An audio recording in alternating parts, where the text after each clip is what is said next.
Thank you very much, Monsieur Sen. Can we have the PowerPoint projected? So Monsieur Sen is talking about the paradox of Africa as a continent of plenty, but with a lot of poverty, and the need to use rural, indigenous, innovative mechanisms as strategic levers to get out of that paradox. The next presentation, Monsieur Goffran. Merci, Monsieur le Président. Bonjour, Mesdames, Messieurs. Donc, l'objet... Il y a un problème là.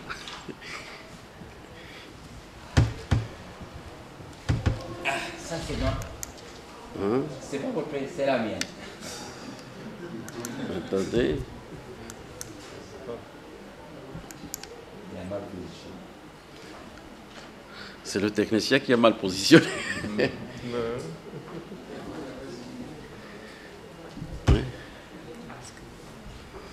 Donc, on attend donc que le problème technique soit réglé. Donc, l'objectif... OK. Oui. L'objectif de cette intervention, c'est d'essayer d'apprécier la coopération sud-sud entre les pays arabes et les pays africains à la lumière des mutations géopolitiques et géoéconomiques ayant affecté, bien sûr, le système international post-guerre froide. Pour ce faire, nous articulons cette intervention autour de trois axes. Le premier relatif à la coopération sud-sud comme cadre référentiel de la coopération afro-arabe. Le deuxième axe concerne la coopération afro-arabe. Et le troisième est relatif au déclin des idéologies sous-jacentes à la coopération afro-arabe, qu'il s'agisse de tiers-mondisme, de panafricanisme ou de panarabisme. Donc, le premier axe est dédié à la coopération sud-sud comme cadre référentiel de la coopération afro-arabe. Donc, les débats internationaux relatifs à l'action internationale en faveur du développement depuis l'instauration du nouvel ordre, de l'ordre économique international au lendemain de la Deuxième Guerre mondiale ont été marqués par une recherche continue des meilleures formules et approches susceptibles de promouvoir un développement viable du Sud. Ce débat également en rapport avec le développement a été toujours affecté par l'évolution des rapports de force et par l'imitation aussi bien géopolitique qu'économique. Donc, pour schématiser, on peut dire que l'évolution de l'action internationale en faveur du développement a été marquée dans les années 50 et 60 par des recettes d'inspiration libérale qui considéraient que le sous-développement, c'est une question de simple retard qui peut être rattrapé par une assistance technique bilatérale ou multilatérale, qu'il s'agisse d'assistance technique et financière, d'où l'adoption des objectifs quantitatifs et qualitatifs relatifs à l'aide publique au développement. Les années 70, la pensée et l'action en matière de développement a enregistré une évolution en raison d'une affirmation des pays en voie de développement sur la scène internationale, dans la mesure où les résolutions qui ont été adoptées dans les années 70 ont essayé de dépasser les recettes libérales en matière d'aide au développement, dans la mesure où on a revendiqué l'instauration d'un nouvel ordre économique international, plus juste et plus équitable. Donc on a essayé de dépasser les recettes classiques en matière de développement en établissant une connexion entre le développement des uns et le sous-développement des autres, dans la mesure où on a appelé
d'inspiration libérale, avec la généralisation des politiques d'ajustement structurel, bien sûr, avec la fin du modèle socialiste et l'adhésion de tout le monde, qu'il s'agisse des pays anciennement socialistes ou qu'il s'agisse des pays en voie de développement, à l'économie de marché.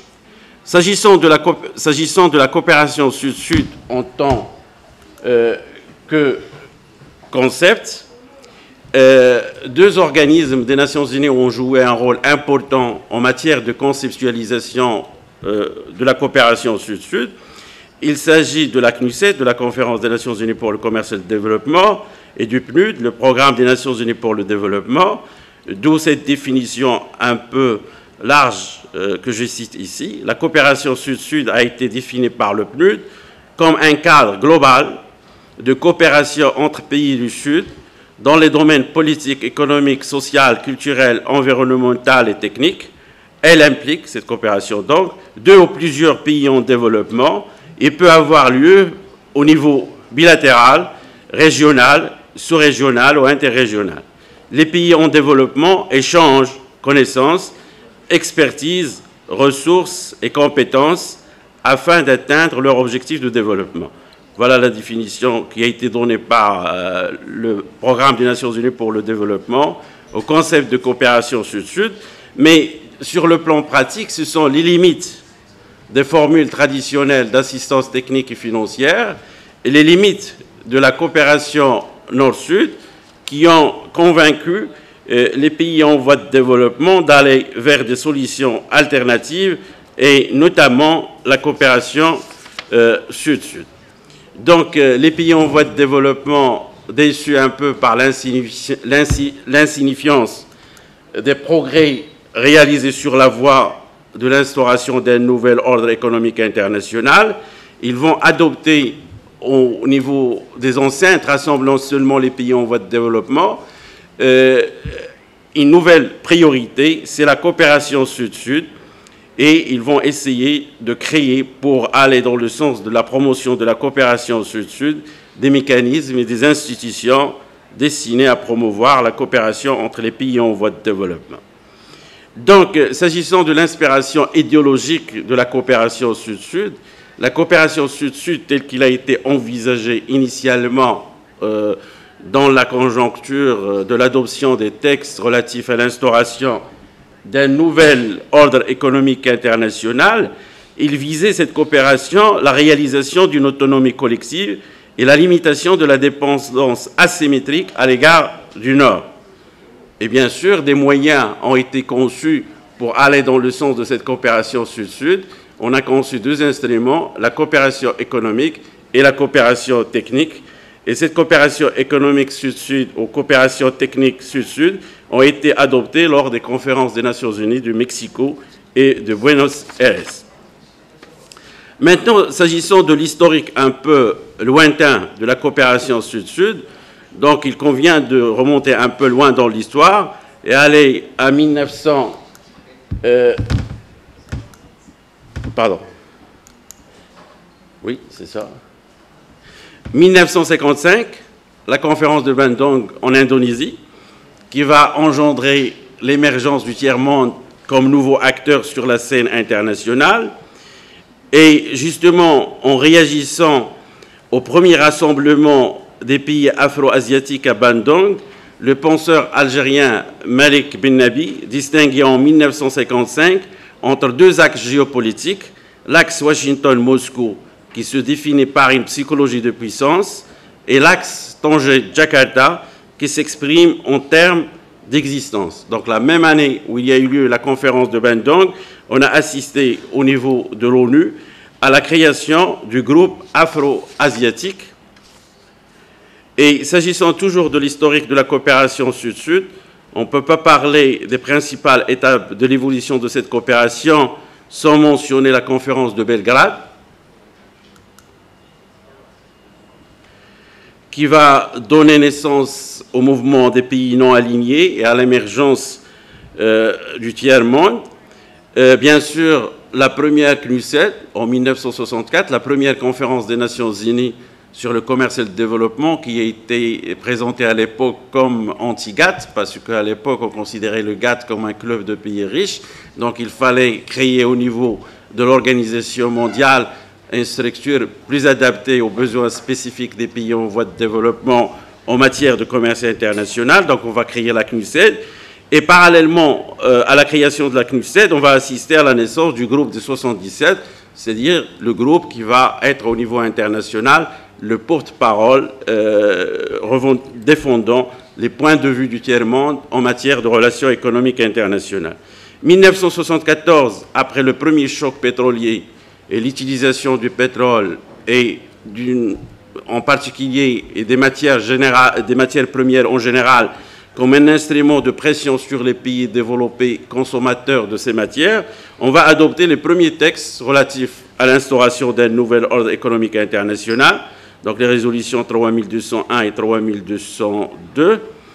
Après les conférences de Mexico et de Buenos Aires pour renforcer la coopération sud-sud, d'autres conférences pour aller dans ce sens, la conférence d'Arusha 79, Lagos 1980, Caracas 1981, etc.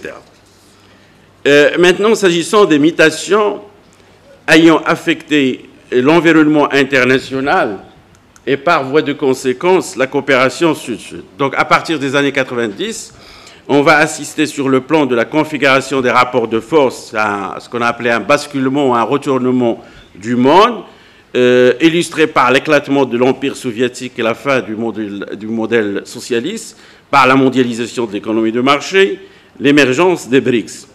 Donc ce basculement au niveau des rapports de force, aussi bien économiques, géoéconomiques que géopolitiques, va interpeller les schémas classiques de la pensée et les pratiques internationales en matière de développement. Donc on va toujours parler coopération sud-sud, mais l'objectif il n'est pas le même. Avant, c'était pour réaliser, dans les années 70, c'était pour réaliser l'autonomie individuelle et collective des pays en voie de développement. Maintenant, la coopération sud-sud, c'est comme un moyen d'améliorer l'intégration dans l'économie mondiale. C'est pour cela qu'on parle d'un nouveau régionalisme, une intégration régionale qui améliore les chances d'intégration des pays en voie de développement dans l'économie mondiale et dans ce qu'on appelle actuellement les chaînes de valeur mondiales. Également, on ne peut pas parler des mutations ayant affecté l'environnement de la coopération sud-sud sans mentionner la diversification croissante des économies des pays en voie de développement avec l'émergence des nouveaux pays industrialisés, des BRICS et bien sûr la marginalisation des pays les moins avancés. Cette diversification croissante a eu un impact négatif sur la solidarité et l'unité du tiers-monde et des pays du Sud en tant que groupe géopolitique et géoéconomique homogène.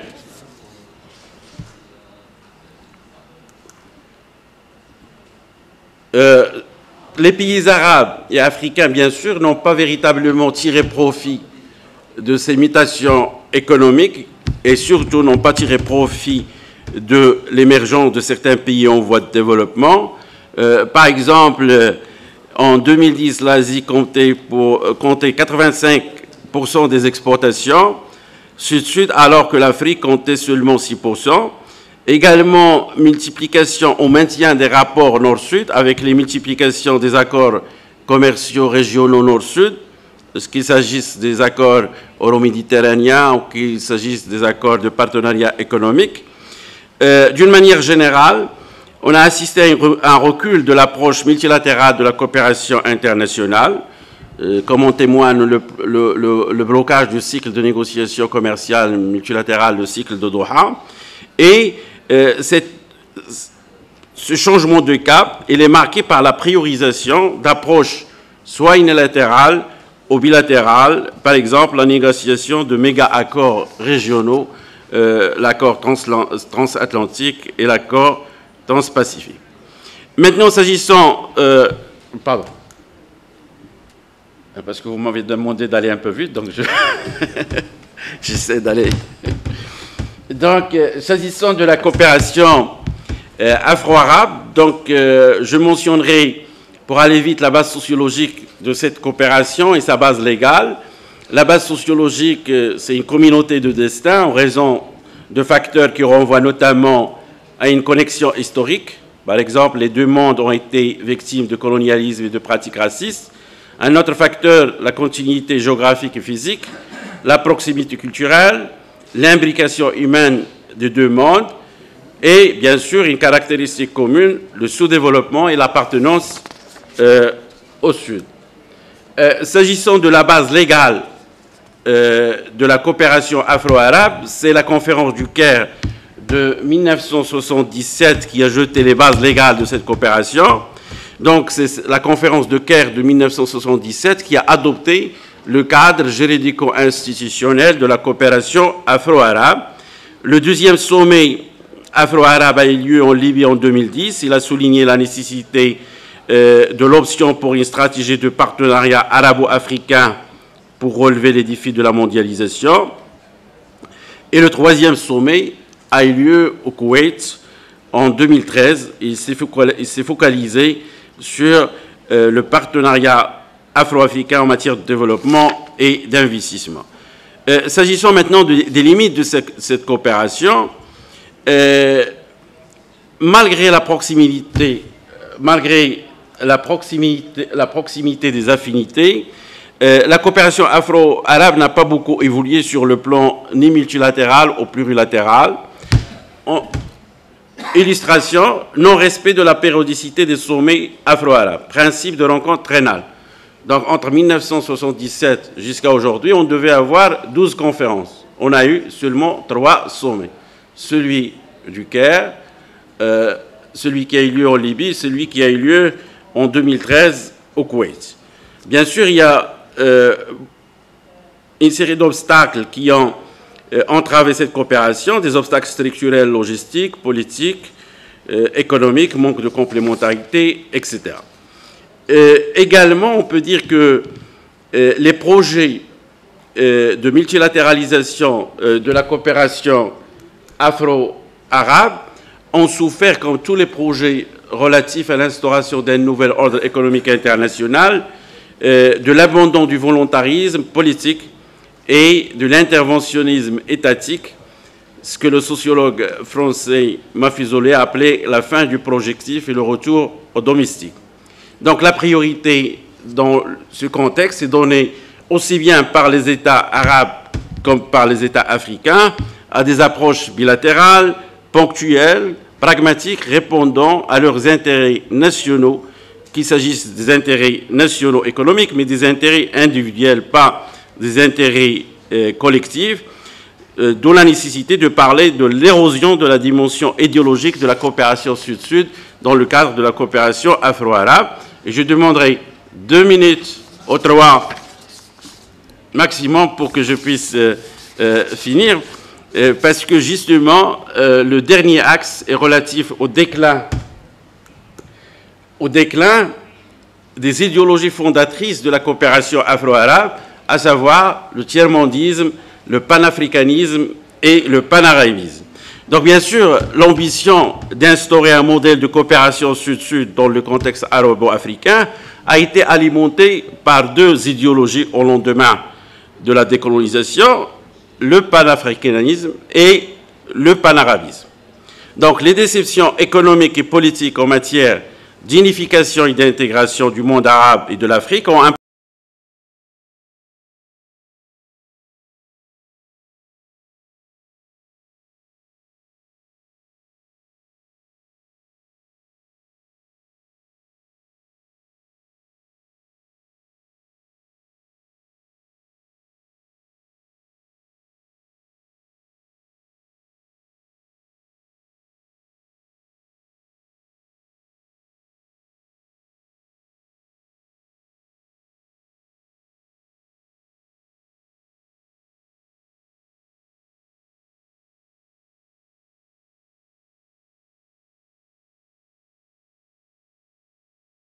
c'est la coopération afro-arabe, parce que c'est les puissances émergentes qui profitent davantage des opportunités offertes par le potentiel de l'Afrique. Également, dans ce cadre-là, La coopération arabo-africaine sur le plan économique demeure faible. Pourquoi? Parce que, malgré le discours, l'essentiel des échanges se fait avec les anciennes puissances colonisatrices ou avec les puissances émergentes ou anciennes comme les États-Unis. Également, ces deux ensembles, qu'il s'agisse du monde arabe ou de l'Afrique, sont peu intégrés.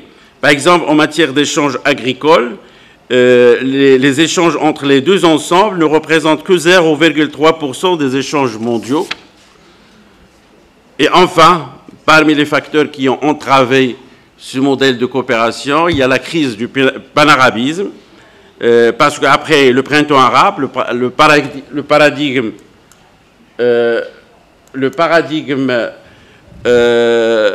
du panarabisme a été graduellement remplacé par un paradigme religieux, islamisation profonde des sociétés arabes et influence grandissante des partis politiques ayant un référentiel islamique, et également parmi les tendances récentes qui ne vont pas dans le sens de la promotion de la coopération afro-arabe, c'est la priorisation du partenariat commercial dans le cadre de la constitution de la zone de libre-échange euro-méditerranéenne ou euro-africaine. Bien sûr, il y a également la prévalence des formules bilatérales au détriment d'une approche multilatérale stratégique entre les deux ensembles africains et arabes. Donc, dernière phrase, et j'aurai fini. C'est la dernière phrase de la conclusion. Je ne vais pas détailler. Donc, dans un système international post-guerre froide, caractérisé comme multipolaire, hétérogène et global, la coopération afro-arabe en tant que cadre stratégique entre deux ensembles complémentaires humainement et économiquement a besoin d'être revisitée pour être adaptée aux mutations récentes. Et je vous remercie.